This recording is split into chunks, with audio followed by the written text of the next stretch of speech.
Saudara, pagi hari ini ada satu firman yang penting buat anak-anak muda, tetapi bukan hanya anak-anak muda saja aplikasinya, bukan saja yang single, tetapi buat kita semua yang belum melakukan hal-hal ini, supaya hal ini menjadi suatu tuntunan dalam kehidupan kita, anak Tuhan, orang percaya. Kita baca dari Kejadian 24 ayat 17 sampai 20. Di sana dikisahkan bahwa Abraham ini lagi cari mantu. Ya. Kalau saudara cari mantu, carinya yang gimana? Yang apa dulu? Beriman, yang seiman. Ya, kedua, yang galak enggak? Oh enggak. Terus yang apa? Pelit enggak? Enggak. Yang apa? Yang gendang toh. Yang setia. Terus yang rajin, bagus itu, daripada males ya toh. Apa daun-daun di kebun dibiarin aja numpuk. Terus apa lagi? Suka ngorok. Lah saudara jawab dong. Ngorok ya nggak ngerti no. Ya minta sama Tuhan.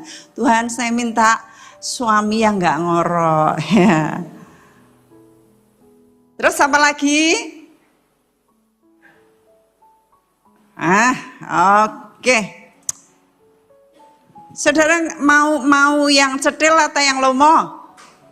Lomo ya, genbek mertua sayang ya toh. Nah, Abraham ini lagi cari mantu. Lalu dia bilang sama hambanya, bujangnya, asistennya, dia berkata, Ten, asisten ya. Ten, pergi cari istri buat anakku ini sudah 40 umurnya. Kamu pergi cari di desaku aja, ya. Jangan cari orang sini, ya. Cari orang di desaku, di kampungku. Lah carane piye cari Ya wes, nanti Tuhan tolong kamu, kata Abraham percaya. Ya, Abraham sudah tua, dia nggak mau pergi sendiri, ada orang kepercayaannya, asistennya, maka asisten ini bilang, siap bos, kalau zaman sekarang ya. Siap.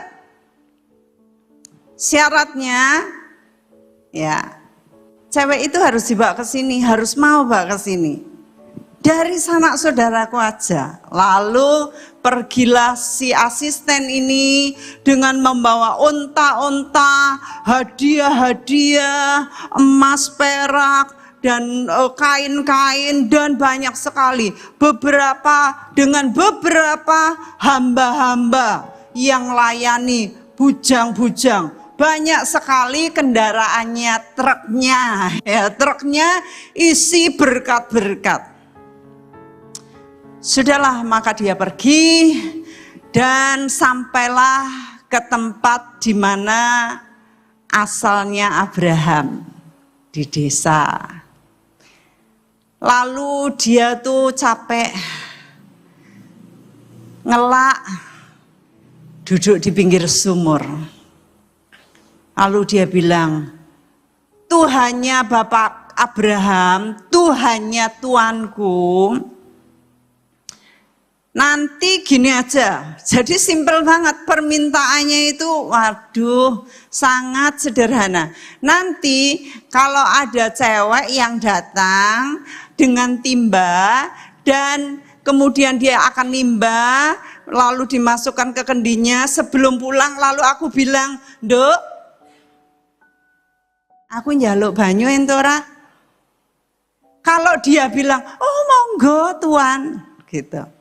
Terus dia bilang, tidak hanya itu, kalau nanti dia bilang, sekalian aja unta-unta Tuan akan saya kasih minum, yaitu calone anak Tuanku, katanya, calonnya Ishak. Wah, permintaannya simple tapi agak sulit. Karena apa saudara? Unta itu minumnya geluguk, geluguk, geluguk, banyak banget, kayak gede banget. Kayak untanya berapa? Mungkin 10, geluguk, geluguk, banyak banget. Ya, permintaannya simpel tetapi berat untuk ngangsu saake-ake sak ngono. Mari kita baca dalam Kejadian 24 ayat 17 sampai 20. Kemudian berlarilah hamba itu mendapatkannya. Mendapatkan siapa?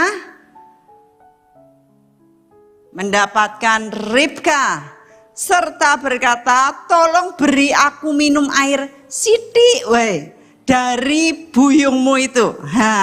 Saudara ingat ujian sidik weh. Ya, jawabnya, minumlah Tuhan, dikasih sak buyunge, enggak sidik. Sak buyunge. Lalu maka segeralah diturunkannya buyungnya itu ke tangannya serta diberinya dia minum. Next. Setelah ia selesai memberi hamba itu minum, ini tidak diminta loh saudara, tidak diminta.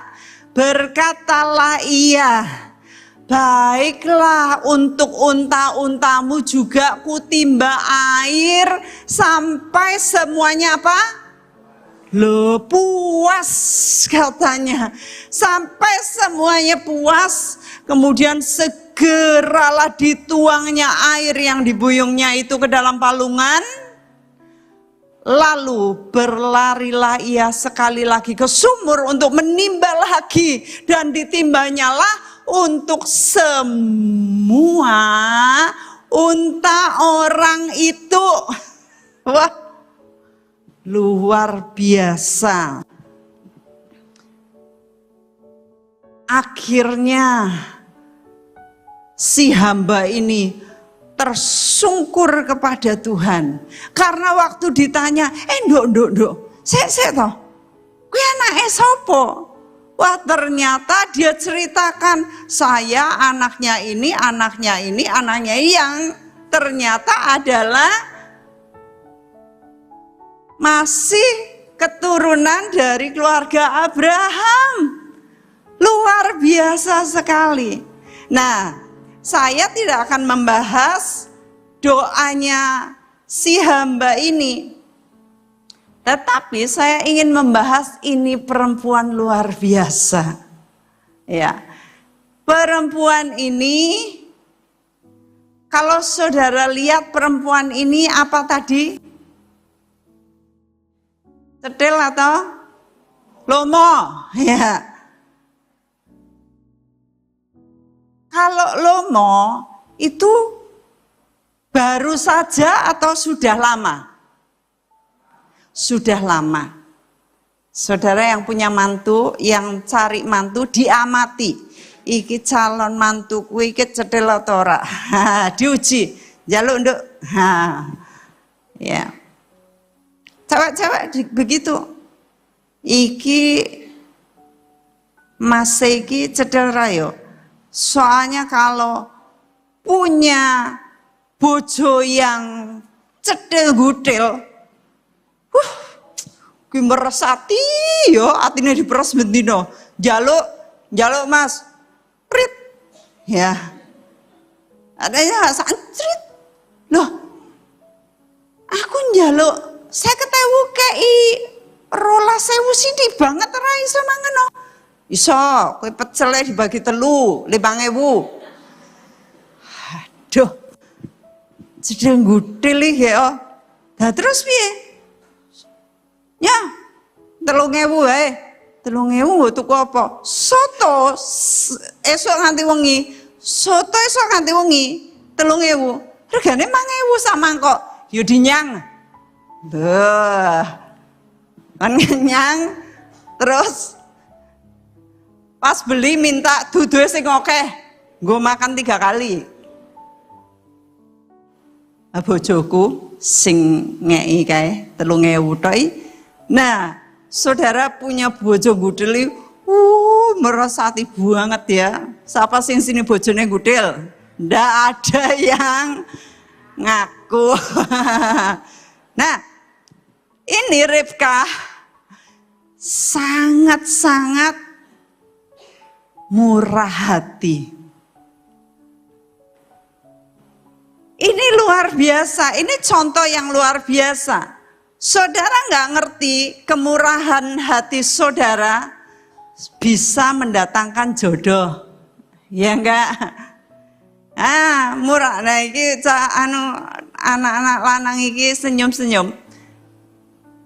Bisa mendatangkan jodoh yang baik.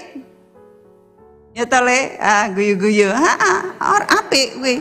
Ajaro. Nah, ternyata kita ini diperhatikan. Digatekke, hambanya Abraham ngatekke. Seto. Kena tak jaluki. Ora. Enak wae. Kene rekoso. Situ datang-datang dari luar negeri. Barangnya oke. Mbok jiko dhewe nyegur. Loh, nyebur sumur. Tetapi dia bilang, Tuhan, minumlah dari buyungku. Setelah itu dia mikir-mikir, mesake yo, iki gek delokan kuwi, kakinya unta sudah berdebu semua, pasti perjalanan jauh. Kasihan ya, ya udah untamu tak kei minum juga. Nah kayak saya bilang, untanya itu gluguk, itu ditandon di sini loh.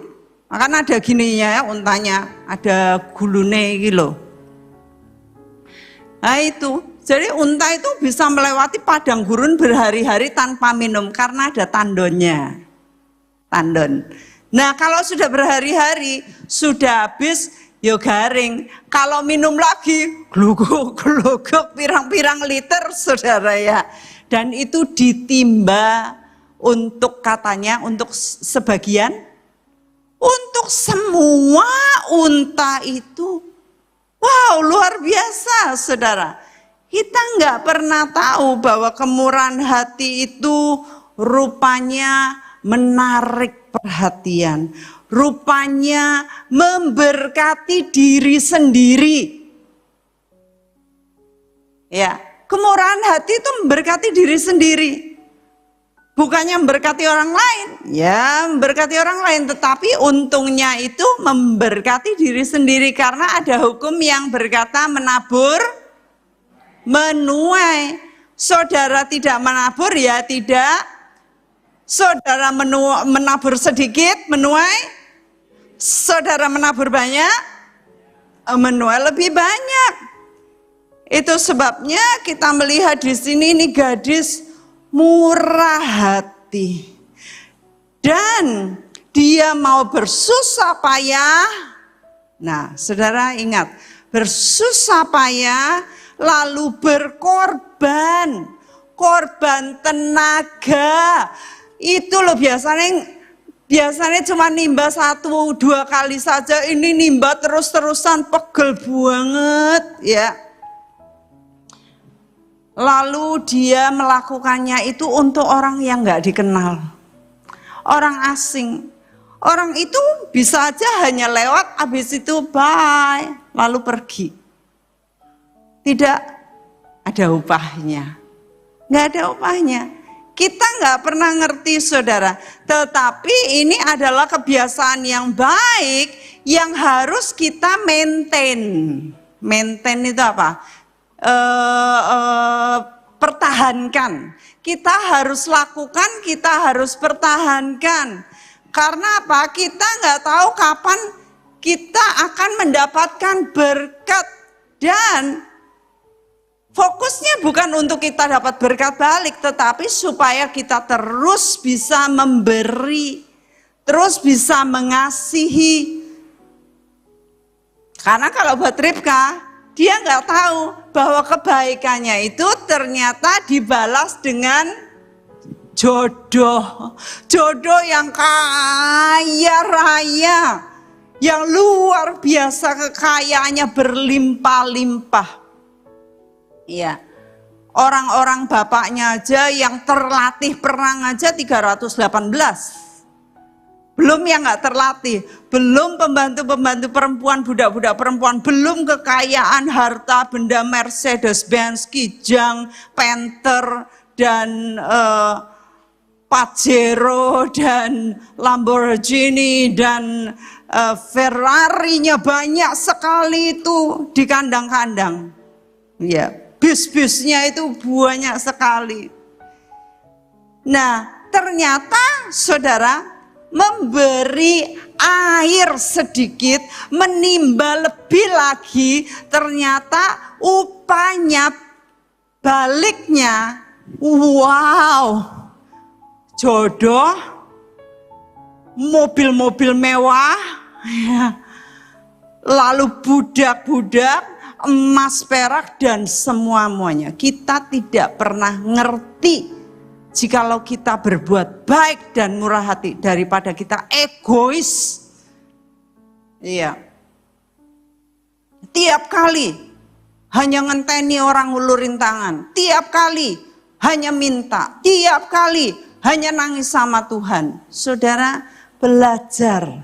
Tahun ini saya ingin ngajarin saudara supaya saudara diberkati bahkan jauh lebih daripada apa yang saudara berikan. Saya ini pernah kisahnya salah satu yang luar biasa. Saya melayani. Saudara, di pemuridan kami itu, kami enggak pungut biaya. Jadi belasan tahun, bertahun-tahun kami melayani enggak ada persembahan. Enggak ada persembahan. Kalau ada orang yang ngumpulin, ayo dikira jangan. Jangan, enggak boleh ada persembahan. Jadi kami melayani cuma-cuma. Lalu orang datang ke kantor kami, minta dilepasin, minta didoakan, minta dibimbing konseling dan sebagainya. Saya layani semua. Saya layani. Ya sudah, layani. Saya nggak mengharapkan apa-apa. Padahal konselor itu, kalau di Amerika, konselor itu 1 jam $50. $50 itu kalau sekarang ya 750.000. Ya. Tapi kalau orang datang ke tempat kami, wah kami layani makanan yang terbaik. Kami kasih snack, kami kasih minum sampai perutnya warak. Enak banget. Satu kali ada murid dari Swiss mau datang. Saya nanya, berapa orang? 2. Suka makanan ini? Saya nanya. Oh, suka. Yang satunya bilang, nggak usah katanya. Lalu satunya bilang, jangan nolak loh, makanannya di tempatnya Ibu Meg itu enak-enak loh katanya. Jadi jangan ditolak. Saya sediakan. Saya nggak pernah minta persembahan, nggak ada persembahan. Tapi kalau orang-orang datang, saya jamu. Kalau keluar, saya yang bayar. Sudah, nggak dapat apa-apa. Satu kali ada 2 anak kecil. 2 anak kecil datang diantar ibunya. Ibunya cuman di luar, anak-anak ini ngomong sama saya. Dia bilang, "Tante, kami berterima kasih atas pelayanan Tante Meg," katanya. "Oh ya, of course," saya bilang, "nggak apa-apa, saya senang melayani," saya gitu. Saya doakan. Lalu ibunya masuk, dia bilang, setelah selesai, ibunya, ini anak-anak masih kecil-kecil loh. Kecil-kecil, kira-kira belum sampai 15. Ya, kira-kira 12 atau berapa gitu. 10. Ya, 12 sama 10 kalau nggak salah. Lalu ibunya itu bawa kayak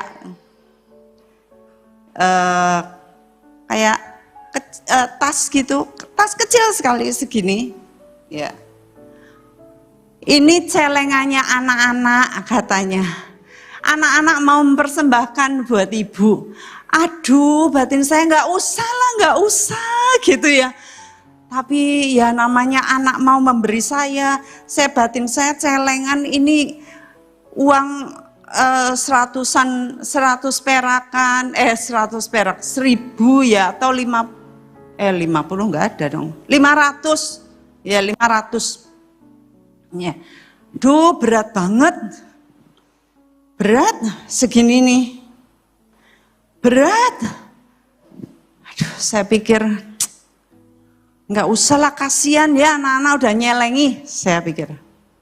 Ya tetapi katanya anak ini bilang, di tangan kami uang ini nggak ada apa-apanya, tetapi di tangan Tante Meg ini bisa lebih berarti.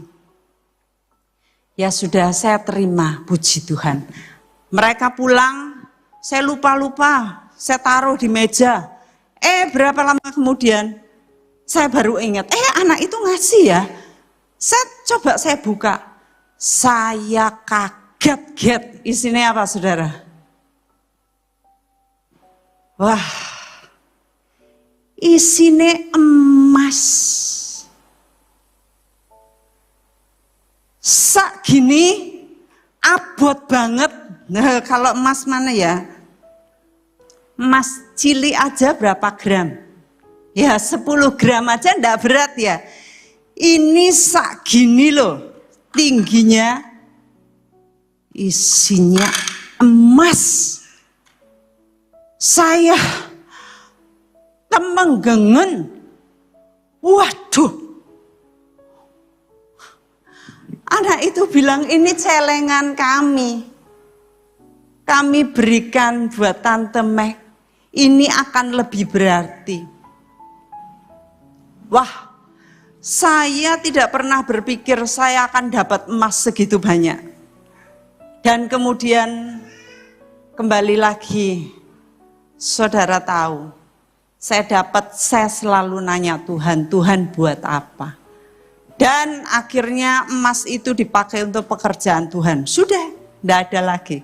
Saya enggak pegang. Jadi cuma lewat aja, bukan buat saya. Wah, mungkin saudara pikir, wah bisa hambur-hambur, bisa beli mobil, bisa. Mobil, saya dikasih mobil saudara. Saya berikan kepada pelayanan. Mobil yang ada sekarang cuma pinjem, enggak punya mobil saya. Saya bersyukur. Ya, saya bersyukur. Saya belajar untuk melayani. Saya belajar nggak dikasih orang apa-apa. Tidak terima gaji tidak apa-apa. Tidak terima cipratan nggak apa-apa.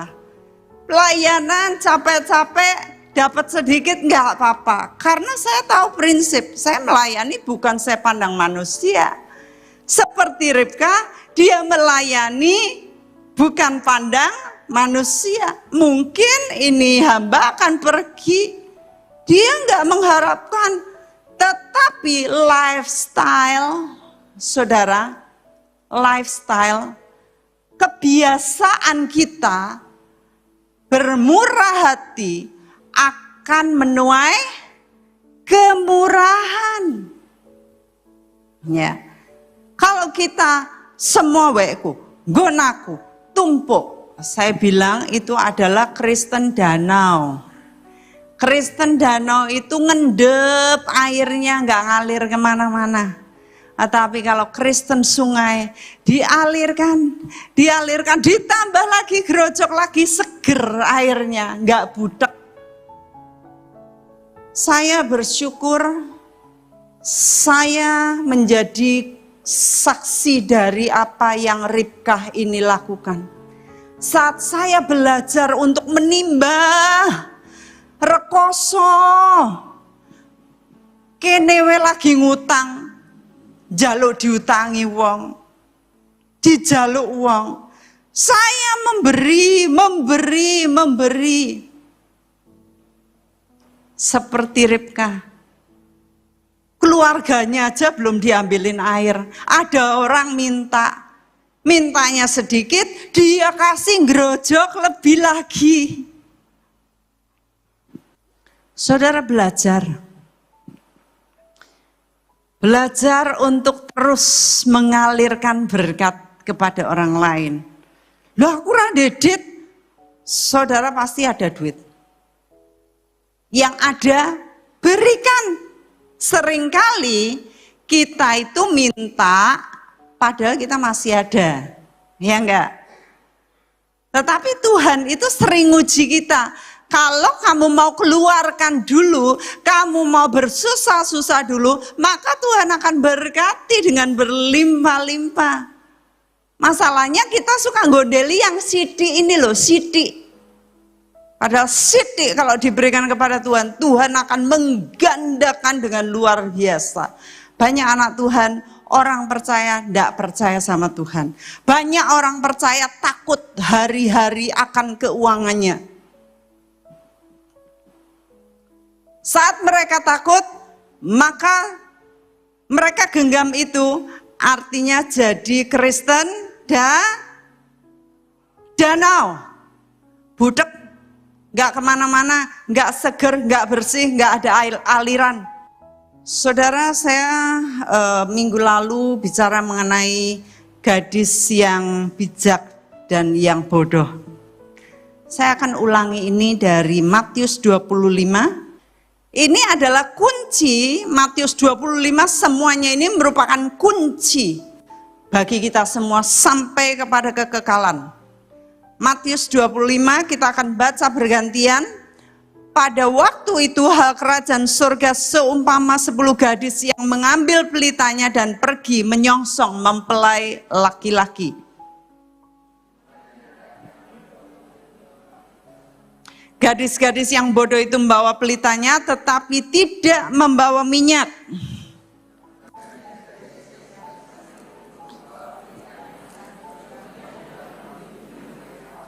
Tetapi karena mempelai itu lama tidak datang-datang juga, mengantuklah mereka semua lalu tertidur.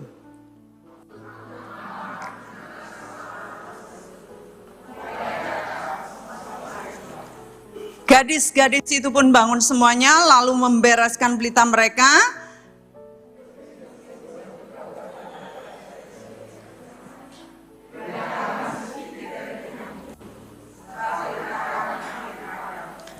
Tetapi jawab gadis-gadis yang bijaksana itu, tidak, nanti tidak cukup untuk kami dan untuk kamu. Lebih baik kamu pergi kepada penjual minyak dan beli di situ.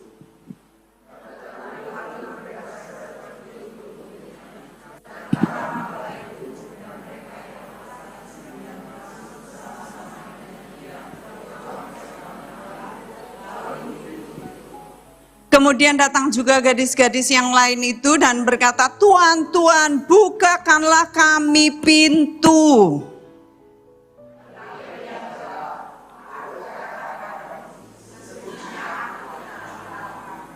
Karena itu berjaga-jagalah sebab kamu tidak tahu akan hari maupun saatnya.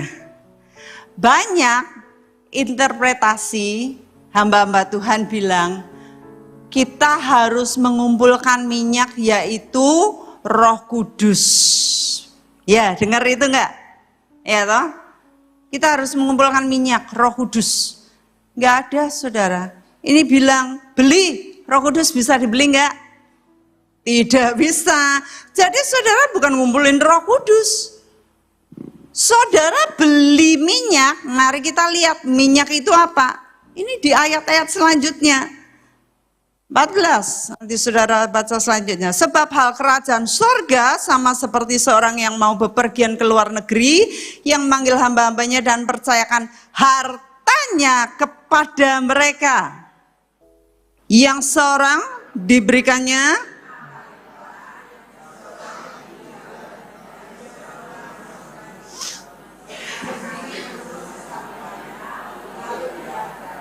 segera pergilah hamba yang menerima 5 talenta itu, ia menjalankan apa? Menerima talenta, dia menjalankan uang. Jadi talenta itu apa? Uang. Banyak orang berpikir, ayo talentanya dijalankan. Talenta kamu kan main musik, bukan. itu namanya karunia. Tetapi talenta ini melulu tentang uang. Kalau saudara punya talenta, punya uang, dijalankan. Diberikan kepada orang miskin, diberikan kepada orang yang membutuhkan, diberikan untuk pekerjaan Tuhan, diberikan untuk siapa saja yang Tuhan gerakkan dalam hati saudara. Berilah maka kamu akan menerima, kamu akan diberi dengan ukuran yang sampai meluap, meluber, ditekan-tekan, meluber, beri. Talenta dijalankan, jadi utus. Saya itu emas saya utus. Kamu pergi menjalankan pekerjaan kamu. Itu saya yang utus, saya rela, anak-anak itu rela, saya kemudian juga rela. Enggak saya simpen, enggak pakai gerendal-gerendal, enggak ada ini imitasi.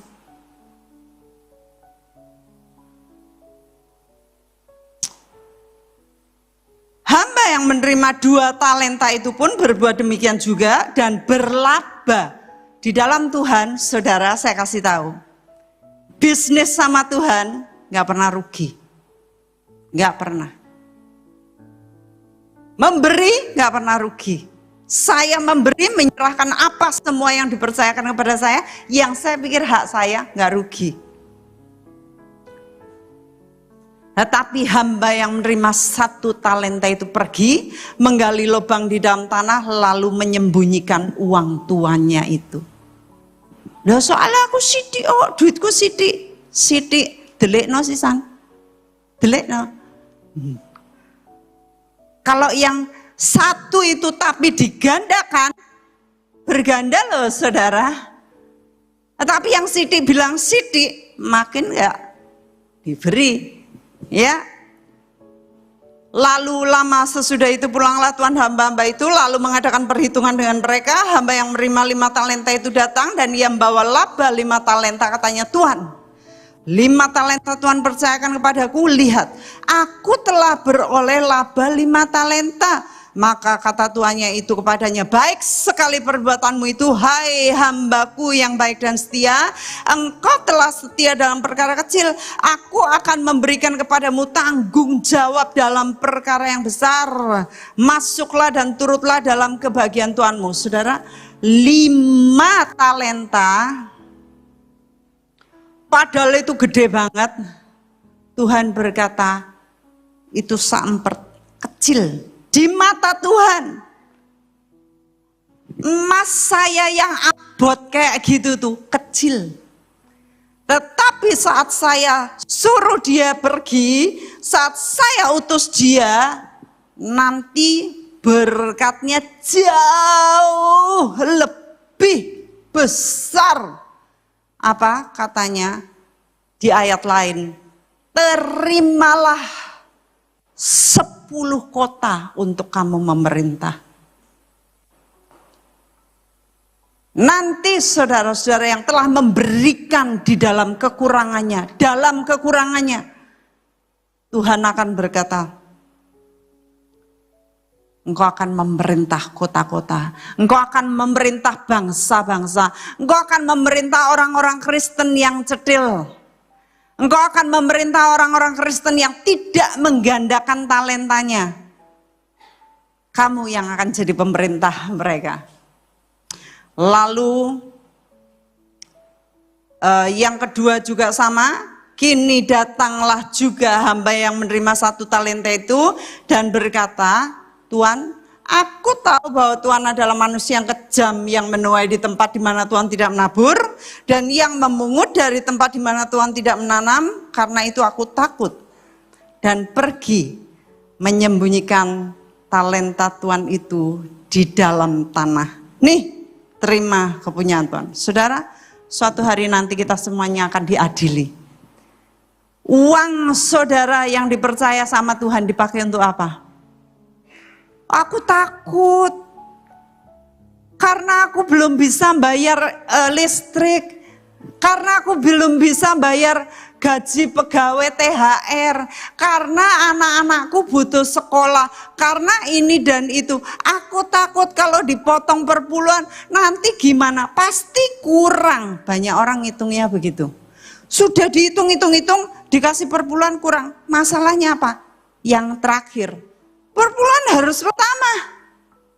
Selanjutnya iman. Makanya ini dikatakan, aku takut. Dan pergi menyembunyikan talenta. Menyembunyikan untuk siapa? Untuk dirinya. Dia pikir disembunyikan untuk dirinya. Tetapi Tuhan ini berkata, hai kamu hamba yang jahat dan malas. Jadi kamu sudah tahu bahwa aku menuai di tempat di mana aku tidak menabur dan memungut dari tempat di mana aku tidak menanam. Dia tidak dikoreksi oleh Tuhan ini. Sesuai dengan perkataannya itu akan dihakimi pada dia. Karena itu sudahlah seharusnya uangku itu kau berikan kepada orang yang menjalankan uang. Anak kecil itu loh, dia memberikan kepada saya menjalankan uang. Anak itu luar biasa. Dia bilang, kalau saya yang megang tante, ya enggak seberapa. Tapi kalau saya titipkan sama Tante Meg, ini uang bisa lebih berarti katanya. Wow, anak kecil bisa mikir seperti itu. Saya enggak habis pikir itu anak-anak. Anak masih kecil, di bawah usia, sudah bisa mempercayakan bongkahan emasnya kepada saya untuk saya jalankan. Ini katanya, saudara, kita harus mempercayai firman Tuhan. Itu anak-anak kecil percaya sama firman Tuhan. Tuhan berkata, karena itu sudahlah seharusnya uangku itu kau berikan kepada orang yang menjalankan uang, supaya sekembaliku aku menerimanya serta dengan bunganya. Orang-orang percayakan kepada saya uang mereka untuk saya jalankan. Saya ngati-hati, saudara.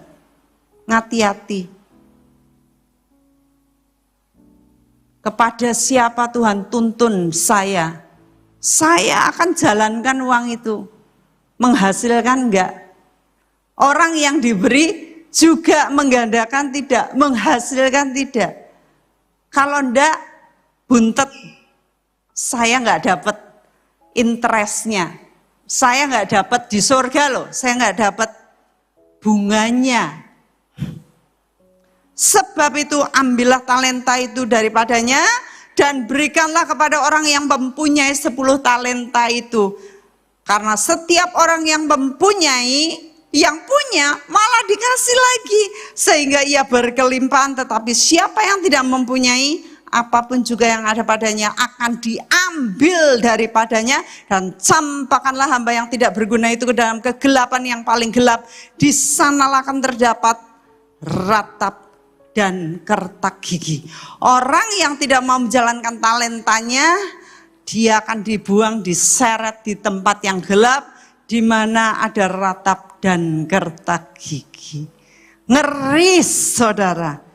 Kita, saudara, lebih baik saudara mendengarkan firman di sini, saudara menjadi pelaku. Jangan takut, uang itu harus dijalankan, harus diutus. Orang-orang percaya kepada saya karena saya ngutus uang, karena saya menjalankan. Saya enggak nampung loh, saudara. Saya cuman clerk. Kalau di bank itu di depan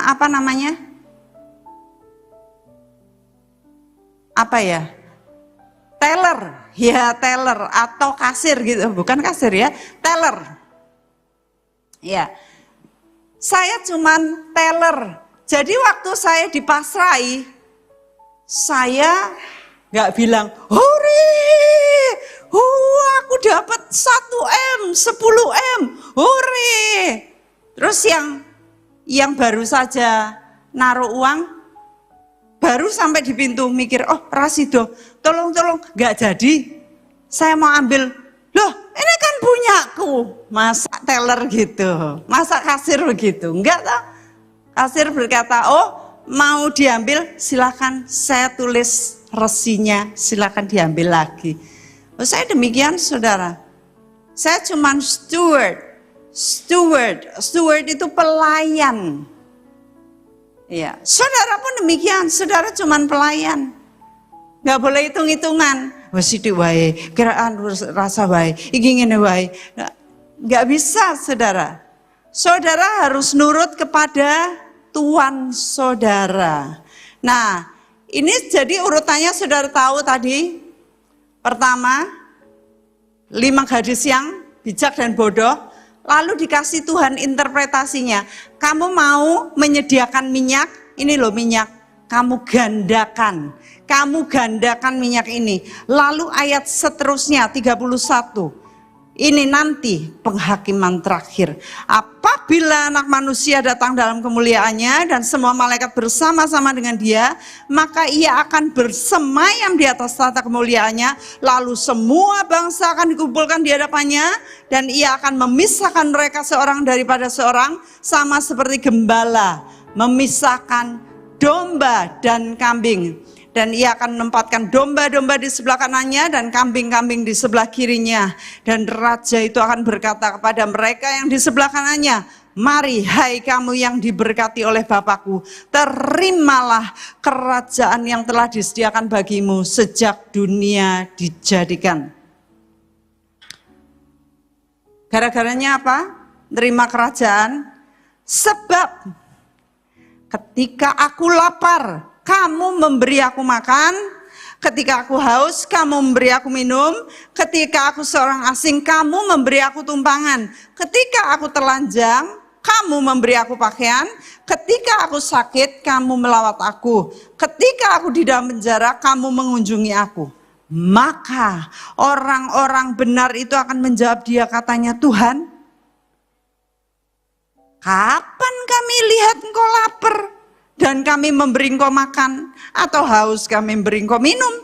Kapan kami melihat engkau sebagai orang asing dan kami memberi engkau tumpangan atau telanjang? Tuhan telanjang dan kami memberi pakaian. Kapan Tuhan kami mengunjungi engkau dalam penjara? Raja itu menjawab kepada mereka, aku berkata kepadamu, sesungguhnya segala sesuatu yang kamu lakukan untuk salah seorang dari saudaraku yang paling hina ini, kamu telah melakukannya untuk aku. Ini yang di sebelah kanan. Tuhan bilang, engkau domba-domba sebelah kanan masuk dalam kebahagiaan Tuhan. Sebab, kata Tuhan, engkau telah menggandakan talenta itu. Engkau telah mengutus uang itu kepada orang-orang yang butuhkan. Ketika aku telanjang, engkau beri aku pakaian. Ketika aku begini-begini kamu, kapan Tuhan? Kapan? Karena mereka melakukannya tidak hanya sekali. Itu sudah menjadi lifestyle. Menjadi kebiasaan, jadi habit mereka. Sehingga mereka nggak ngerti kapan saya memberi, kapan. Sudah banyak. Nah, lalu yang sebelah kiri, kambing-kambing, kata Tuhan. Kamu kumpul sini. Ketika aku lapar, kamu tidak memberi aku. Ketika aku kekurangan, kamu tidak memberi. Ketika aku ada dalam penjara, kamu membiarkan aku. Ketika aku kedinginan, Tuhan kapan? Kapan aku lihat? Jadi mereka mengharapkan Tuhan muncul kelaparan, kedinginan. Kapan Tuhan akan berbuat seperti itu? Tuhan lewat orang-orang yang kekurangan, yang dalam penjara, yang tidak berpakaian. Lalu Tuhan berkata, mereka ini akan masuk dalam siksaan yang kekal, tetapi orang benar akan mendapatkan hidup yang kekal. Jadi ini urutannya saudara. Tuhan bilang kamu mau jadi gadis yang bijak, harus siap minyak. Minyak itu bukan apa? Bukan Roh Kudus, ingat ya. bukan Roh Kudus, karena dalam kitab lain dikatakan bahwa Simon itu orang jampi-jampi itu, dia dukun, dia bilang, aku akan bayar supaya aku bisa menumpangkan tangan dan orang kepenuhan Roh Kudus. Petrus berkata, kamu binasa kamu serta dengan uangmu. Karena Roh Kudus nggak bisa dibeli. Ya, yang bisa dibeli adalah sekarang saudara mempersiapkan minyak, yaitu saudara menyalurkan. Yang sedikit disalurkan. Janda dengan 2 keping perak seluruh nafkahnya. Pernah nggak saudara memberikan seluruh nafkah saudara? 1 bulan dikasih semua. Coba. Dicoba, saudara nyobai Tuhan. Saya pernah lebih dari itu, saudara. Saya ngomong di sini karena saya pengalaman. Saya bukan sombong ini, saya ingin memberi kesaksian kepada saudara. Lebih dari itu, tapi saya nggak ngomong berapa. Karena nanti saya kehilangan upah saya. Tetapi saya ingin memberikan teladan kepada saudara. Saya sudah melakukannya. Saya jalankan uang itu, bahkan emas itu loh yang abot. Ini ada isinya tisu, pakai gini pun tidak seberat emas yang saya dapat. Itu benar-benar saya tuh megangnya gini. Anaknya Pak Yakub pernah saya kasih celengan segitu juga.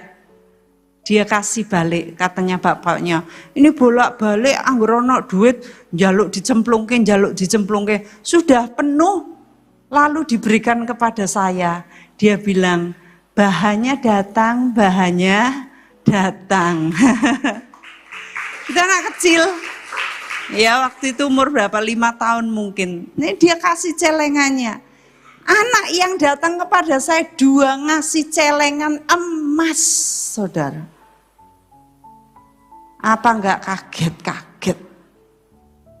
Tapi saya pun menggandakan emas itu. Menggandakan, saya membeli minyak supaya nanti pada saat kedatangan Tuhan, saya tidak kekurangan minyak. Saya ada minyak di tangan saya. Kita baca Kisah Rasul 9 ayat 39. Saudara kenal Dorcas? Ya. Dorcas ini tiba-tiba suatu kali mati. Kita nggak kenal Dorcas itu siapa. Tapi kita kenal dari kesaksian ibu-ibu. Kesaksian ibu-ibu. Waktu itu Petrus sedang datang, lalu mereka bilang, Petrus datang, Pak Petrus datang ke tempat ke Lida karena ada seorang yang baru saja meninggal. Kami mau dia tetap hidup. Iya, mari kita baca bersama-sama. Maka bergemaslah Petrus dan berangkat bersama-sama dengan mereka.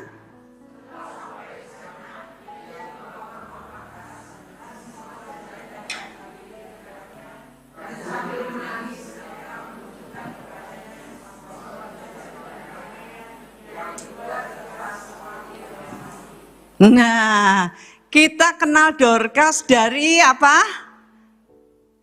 Kebaikan hatinya, dari pakaian-pakaian yang ditunjukkan ibu-ibu itu. Jadi waktu Dorcas ini meninggal, ibu-ibu ini datang bawa baju yang dikasih, bawa baju yang dijahit, bawa apa-apa. Oh Pedro, tolong dia bangkitkan, ini orang baik, tolong, ini loh baju jahitannya dia, ini loh masih aku pakai, ini loh semua celanaku anakku juga dijahitin. Wow, semua ibu-ibu ini ndak rela Dorcas mati, saudara. Wah, saya lagi siap-siap. Kalau saya pergi nyusul papi mami dan adik saya, jangan saya dionek gini, syukur. Yo wis nyat pantes kowe mati. Ya. Yo emangnya tak enteni mati nih. Lendelalah kok cepet, lebih cepat dari yang kuharapkan. Saya nggak mau orang ngomong gitu. Saya mau orang bilang, iki lho sing dikei Madeline, iki lho sing dijahit gede, iki lho. Saudara mau nggak kayak gitu, kayak Dorcas? Luar biasa, matinya dikenang, kebaikan hatinya dikenang. Ya. Cintanya dikenang. Orang gak rela dia mati cepat. Bukan karena orang mengharapkan dia memberikan lagi. Tidak, karena dia begitu cintanya, begitu baiknya, begitu care-nya, begitu perhatian. Ya, itu sebabnya kita belajar saudara, agar hidup kita ini berkesan. Agar orang-orang itu kehilangan saat kita itu pergi. Waduh, kok dhewe wis ra ono ya. Waduh, kok cepet men ya. Ya, bukan hanya itu saja. Tetapi agar saudara mengumpulkan minyak. Dan bagi anak-anak muda, saudara berbuat baik, mempersiapkan diri dengan ketekunan. Siapa tahu jodoh saudara datang karena saudara bertekun seperti Ribka. Saudara, ini kerinduan saya sebagai covering saudara, gembala saudara di sini yang menaungi jiwa saudara, yang memperhatikan dan menjaga jiwa saudara, agar saudara diberkati. Yang single-single, lakukan seperti Ribka, beri lebih lagi. Bahkan dia bilang, Bapak, unta-unta Bapak saya kasih minum semua ya. Aduh, nimbo buat unta-unta. Belajarlah seperti Ribka agar saudara diberkati. Iya. Belajarlah seperti Dorcas supaya orang-orang ingat selamanya kebaikan saudara. Ya, puji Tuhan. Ini yang menjadi kerinduan saya mengawali tahun ini. Saudara, untuk diberkati, saudara harus memberkati. Doa tidak mengundang berkat, saudara. Doa nggak undang berkat loh. Sudah nangis leweran. Tuhan berkati saya, Tuhan berkati saya. Doa air mata tidak mendatangkan berkat. Saya ulangin lagi. Ya. Tetapi berkat mendatangkan berkat lebih besar. Amin. Saudara coba mancing. Coba saja. Saudara dodok di mana itu? Juruk. Juruk ya benar ya? Dodok sana. Di juruk Mbak Pak Pres. Lalu saudara doa. Semedi. Allah sah-ta-ta-ta-ta-ta-ta. Ikan datang, ikan datang. Tuhan, curahkanlah ikanmu Tuhan. Datang gak ikan? Tapi saudara harus apa? Mancing ikan harus dengan umpan. Isinya apa? Pakan. Pakan apa? Pakan ikan. Gampang banget. Jawabannya gampang. Nah, sekarang di situ dapat ikan apa? Ikan? Kalau saudara pergi ke laut, saudara pengen ikan gede, pakai apa? Cacing? Tidak, ya. Pakai apa? Harus pakai ikan yang gede, saudara. Pakai pakan yang gede, dikasih makanan banyak, ditebar, lalu saudara nyiapin jala, pukat. saudara mendapatkan yang besar. Harus nabur, nggak bisa saudara abrakadabra sabo kalabu suri masuri. Nggak bisa, saudara nggak bisa. Ya, saudara sudah tahu hukumnya. Money provokes money. Prayer doesn't provoke money. Mari kita berdoa. Bapa, hamba berdoa dan sudah menaburkan firman ini yang menolong jiwa-jiwa ini untuk mendapatkan berkat yang besar di tahun ini.